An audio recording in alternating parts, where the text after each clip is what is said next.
Gèneres regenerats parlarem del bolero. Quins són els orígens del bolero? D'on provenen? Quins són els màxims exponents del gènere? Quins instruments es relacionen amb el bolero? Es fan encara avui dia boleros? En aquest capítol entrevistarem a Caco Senante, cantautor espanyol nascut a Santa Cruz de Tenerife el 1949. El seu major èxit, Mojo Picón, va sonar insistentment a les emissores de tot el país.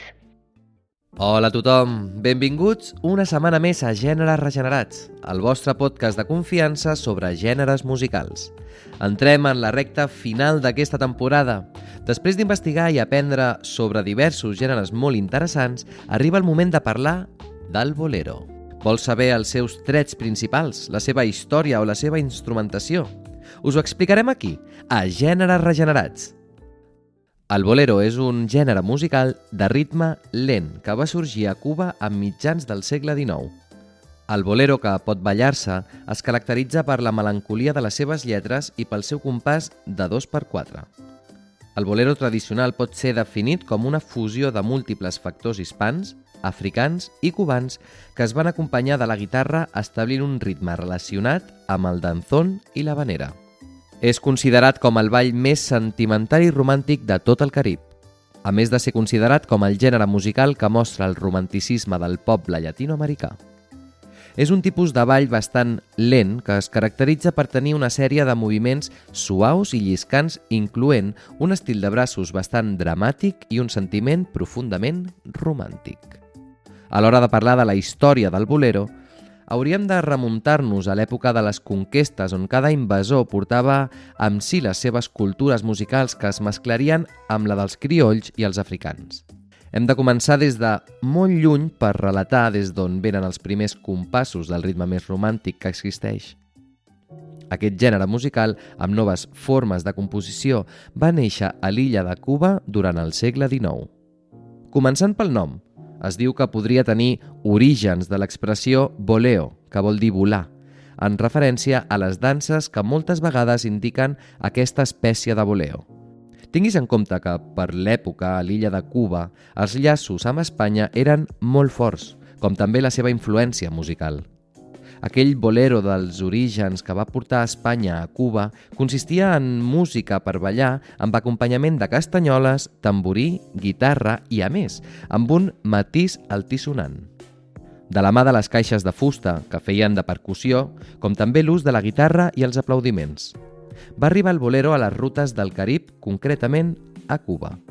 Com veiem, i allà va evolucionar aquest compàs conegut avui com a bolero amb els seus característics bongos, congas i guitarres. Des de la seva aparició, el bolero ha estat relacionat amb la dansa, concretament amb els danzones, gènere crioll que va reemplaçar a la contradansa del segle XIX. La dansa estava en tot el seu auge i la història diu que un 1 de gener de 1879 es va tocar el primer danzón, un ball molt romàntic on es ballava en parelles ben arramblades sense gairebé moure's. I després de poc arribaria el bolero tal i com el coneixem avui en dia. El bolero típic cubà va sorgir al voltant de 1840. Un sastre cubà, Pepe Sánchez, és qui li va donar curs a la inspiració i al sentiment donant-li segell cubà al primer bolero de la història amb la seva major inspiració, Tristezas. Quedaria així inaugurada la música romàntica que revelaria Llatinoamèrica i també al món.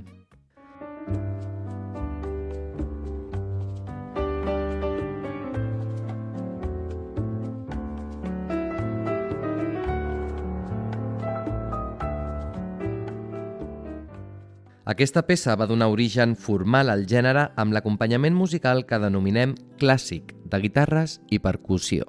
Diuen els investigadors que Cuba va deixar que el bolero s'escampés tan lliurement que ho va adoptar Mèxic. Encara que el lloc on va néixer el bolero no és Mèxic, sí que té una gran importància pel desenvolupament d'aquesta música. Tant que en algun moment els qui no estaven molt informats deien que el bolero havia nascut allà. El bolero va entrar a Mèxic per la península de Yucatán i li deien dansa habanera. En realitat, la dansa habanera era gairebé una música de l'aristocràcia dels conqueridors, però en entrar a Mèxic l'adopten tant que una de les primeres cançons escrites en aquest estil va ser La golondrina, música de Narcís Serra sobre els versos del poeta francès Niceto de Samoquà. Després, la dansa habanera tindria el seu temps per ser despullada pel bolero. Escoltem un tros d'aquesta peça.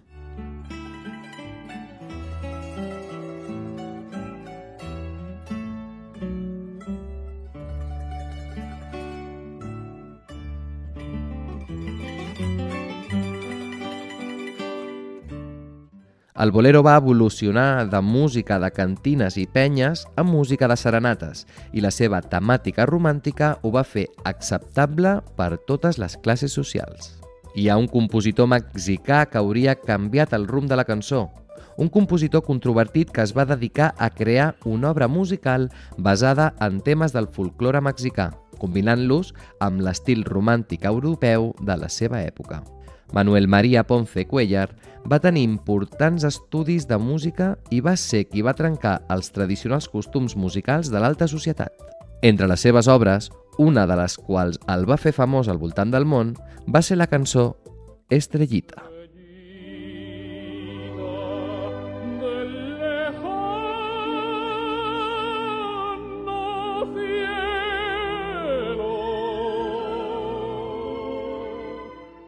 Per la massificació del bolero va ser fonamental el desenvolupament de mitjans de comunicació com la ràdio. Els programes en viu en televisió i les pel·lícules de cinema amb els seus actors cantants, així com els enregistraments en discos. Un altre factor que va incidir en l'auge del bolero va ser el relatiu aïllament cultural d'Amèrica Llatina en els anys pròxims i posteriors a la Primera Guerra Mundial. Això va permetre al bolero desenvolupar-se sense clares competències foranes que ho amenacessin. L'era daurada del bolero és coincident amb el període de dictadures militars en els anys 30, 40 i 50. L'èxit del bolero va servir als interessos d'aquests règims, ja que promovia una certa alineació romàntica en un públic al qual es volia mantenir al marge de les qüestions polítiques. Tot i que el bolero comparteix el nom amb l'anomenat bolero espanyol, que és una dansa que va sorgir a Espanya en el segle XVIII i era executada en compàs de 3x4, el gènere cubà va compàs rítmic de 4x4. Aquest compàs el componen dues cèl·lules rítmiques. La primera cèl·lula rítmica ho conforma una síncope, que és una contradicció rítmica que consisteix a desplaçar l'accent natural d'un compàs produint una nota en un temps feble d'aquest mateix compàs, o de l'anterior i prolongar-la fins a un temps fort. La segona cèl·lula rítmica del bolero està formada per 4 corxeres. La primera corxera correspon a un baix i la següent al concorde, la tercera a un altre baix i l'última al concorde. És a dir, es van alternant baix-concorda, creant així el compàs 4x4 com hem dit abans. L'instrument principal del bolero són les cordes, però també s'utilitzen altres tipus d'instruments musicals. La guitarra és l'instrument més utilitzat. El requinto també és molt utilitzat per aquesta mena de gènere musical, igual que el bongo, un instrument de percussió membranòfon de cop directe. Les claus també són importants en la part instrumental dels boleros, igual que les maraques, instruments buits que contenen en el seu interior petits elements de percussió. Sabies que Manuel Ponce no va recollir mai cap cèntim de la seva famosíssima cançó Estrellita, ja que ni ell ni la seva disquera van registrar mai l'obra al seu nom? La fama va arribar, però no la fortuna. Avui dia, Estrellita és erròniament considerada una melodia de domini públic. Ens hem transportat a Cuba amb l'origen del bolero. Ens hem endinsat en els seus ritmes i la instrumentació típica. Però qui són els màxims exponents d'aquest gènere fins a dia d'avui? Ja hem mencionat a Pepe Sánchez com a un dels pioners en el bolero i a Manuel Ponce, però escoltem i coneguem també altres artistes i compositors molt destacats. En atenció als boleros més distingits que has de conèixer. Es considera que el primer bolero d'un mexicà va ser Morenita Mía, d'Armando Villarreal. Composta al 1921, li va dedicar a la seva futura dona que per l'època estaven només coneixent-se. Aquesta obra primer va ser melodia sense lletra i s'anava a dir Lupita, en honor a la seva enamorada. Però per modèstia no va voler acceptar que posés aquest nom i es va acabar dient Morenita Mía. Conocí a un linda morenita y la quise mucho. Por las tardes iba enamorado y cariñoso a verla. Seguim amb Chabela Vargas. Va ser una de les cantautores més reconegudes del segle XX. Mare d'himnes com La Llorona, va saber plasmar en les seves cançons l'essència popular i l'herència de la seva pròpia terra, Costa Rica. Escoltem Mi Segundo Amor. Dejándome en el alma una desilusión. Un dels grans compositors va ser Armando Manzanero. El seu treball ha estat interpretat per cantants com Frank Sinatra, Elvis Presley, Luis Miguel, Rafael, Cristina Aguilera, entre molts altres. Manzanero ha compost més de 400 cançons, 50 de les quals li han donat fama internacional.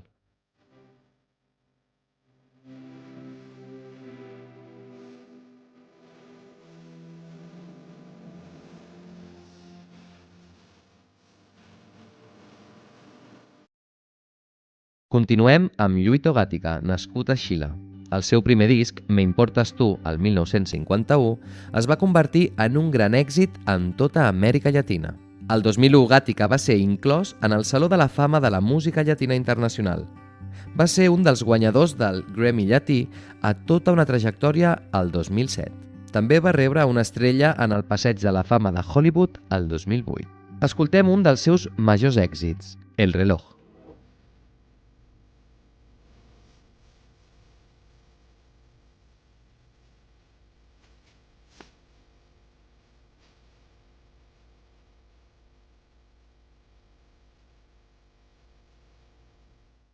No podíem no parlar dels Panchos, trio mexicà compost per Chucho Navarro, Alfredo Gil i Hernando Avilés, que venia de Puerto Rico. Els tres tocaven la guitarra i cantaven. Els Panchos van aconseguir la fama amb les seves cançons romàntiques, especialment a Amèrica Llatina, on encara se'ls considera un dels millors trios de tots els temps. Van aparèixer en al voltant de 50 pel·lícules, principalment durant l'edat d'or del cinema mexicà.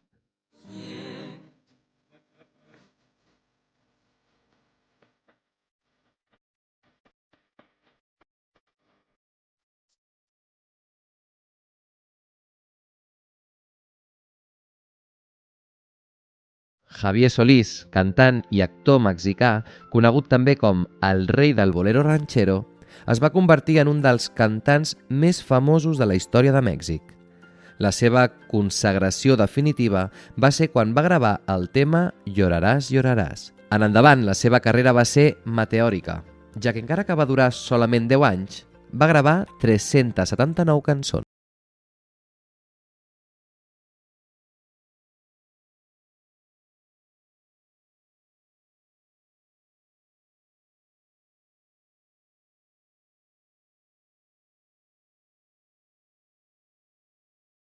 Tenim a Ramon Calabuc i Batista, conegut artísticament com a Moncho.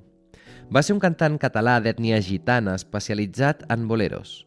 Va enregistrar la major part de la seva discografia en castellà, encara que també va enregistrar 3 discos en català. L'any 1993 publica Paraules d'amor, que obté una considerable difusió i que és presentat amb èxit al Palau de la Música Catalana el mateix any. Després d'una llarga carrera d'èxits, el 12 de maig del 2010, Moncho va celebrar mig segle amb un concert molt especial, Entre Amigos 50 años, al Palau de la Música Catalana de Barcelona i acompanyat per altres artistes com Joan Manuel Serrat, Joan Isaac, Sergio Dalma i Antonio Carmona. Directe que va ser editat en CD i en DVD, consolidant-se com el bolerista català per excedència. I acabem aquest recull d'artistes amb María Dolores Prada. Gràcies a la seva veu i la seva dicció clara i elegant, va interpretar fados, cobles, ranxeres, balades i boleros d'alguns dels grans compositors del seu temps. La seva fama va arribar al punt de ser la primera espanyola a ser convidada a cantar en el Royal Albert Hall de Londres i en el Madison Square Garden de Nova York. Escoltem El Rosario de mi madre. Aunque no creas tú, como que me oye Dios, esta será la última cita de los dos. Comprenderás que es por demás que te empeñes en fingir, porque el dolor de un mal amor no es como para morir. Sabies que el famós bolero Piel Canela de Bobby Capó repeteix 40 vegades la paraula tu? Me importas tú, y tú, y tú, y solamente tú.